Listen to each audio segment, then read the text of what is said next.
আসসালামু আলাইকুম। কেমন আছেন সবাই? আশা করি ভালো আছেন। আমরাও আল্লাহর রহমতে ভালো আছি। আপনাদের দোয়ায় ভালো আছি।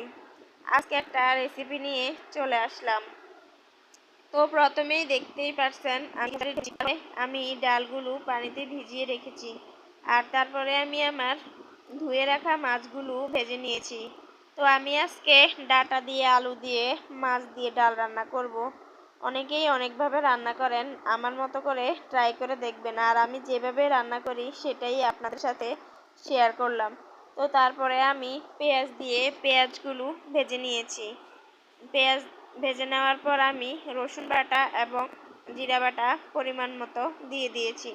পরিমাণ মতো দিয়ে দেওয়ার পরে আমি পেঁয়াজ আর মশলা একটু লালচে করে নিয়েছি। তারপরে আমি আমার ডাঁটা এবং আলু কেটে আগেই ধুয়ে রেখেছিলাম সেটা দিয়ে দিলাম। তো সেটা দিয়ে দেওয়ার পরে আমি লবণ দিয়ে হালকা নেড়ে নিয়েছি, যাতে লবণটাও ডাঁটার মধ্যে এবং আলুর মধ্যে মিশে যায়। আর তারপরেই আমি হলুদ এবং মরিচি। তার কারণ হচ্ছে দেওয়া হয় তাহলে তরকারিটার মধ্যে মিশে যায় আর খেতেও ভালো লাগে, কালারটাও সুন্দর আসে। তো তারপরে আমি অনেকক্ষণ নেড়ে চেড়ে নিয়েছি। নেড়ে চেড়ে নেওয়ার পর একটি টমেটোর পরিমাণ টমেটো কেটে দিয়ে দিয়েছি।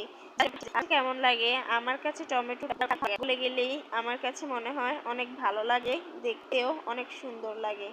তো তারপরে আমি কিছুক্ষণ ঢাকনা দিয়ে ঢেকে নিয়েছি, প্রায় 3-4 মিনিটের মতো, যাতে এগুলো তাড়াতাড়ি সিদ্ধ হয়ে যায়। তো তারপরে আমি আরও কিছুক্ষণ নেড়ে চেড়ে নিয়েছি। আমার কাছে তরকারিটা কষাতে অনেক ভালো লাগে, আর তরকারিটা যে যত বেশি কষাবেন ততই ভালো হবে, খেতেও ভালো লাগবে, স্বাদটাও অন্যরকম হবে। তো তারপরে আমি আবার ঢাকনা দিয়ে রেখেছি। তারপরে আবার 2-3 মিনিট রেখে ঢাকনা উঠিয়ে নেড়ে চেড়ে দেখলাম আমার আলু এবং ডাঁটা সিদ্ধ হয়েছে কিনা। তো আমার আলুটা প্রায় সিদ্ধ হয়ে এসেছে, কিন্তু ডাঁটাটা সিদ্ধ হয়নি। তারপরে আমি আবার একটু পরিমাণ মতো পানি দিয়ে আলুটা আর ডাঁটাটা সিদ্ধ করে নিব, যাতে দুটোটাই সমানভাবে সিদ্ধ হয়ে আসে আর আলুটাও কিছু পরিমাণ গলে যায়। আর আলুটা গলে 2-3 পিস গলিয়ে দিলে অনেক ভালো হয়, তরকারিটার ঝোলটা একদম সুন্দর দেখা যায়। তারপরে আমি আবার ঢাকনাটা উঠিয়ে দেখলাম আমার তরকারিতে প্রচুর বলক এসেছে। তারপরে কিছুক্ষণ নেড়ে চেড়ে এটার পানিটা শুকিয়ে নিলাম জাল করে আর ঢাকনা দিয়ে। তো তারপরে আমি আবার নেড়ে চেড়ে নিলাম।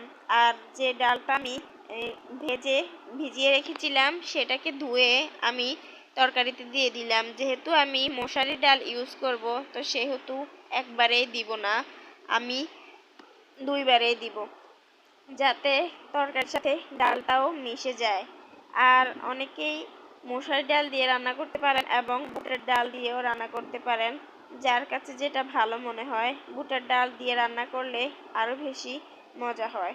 তো তারপরে আমি এগুলো মিক্স করে নিলাম। আর মিক্স করে নেওয়ার পর আমার যে ডাঁটা এবং আলু ডালটা একসাথে নিয়েছি মিশিয়ে, তো তারপরে আমি পরিমাণ মতো পানি দিয়ে রান্না করে নিয়েছি আর ভেজে রাখা মাছগুলোও দিয়ে দিয়েছি।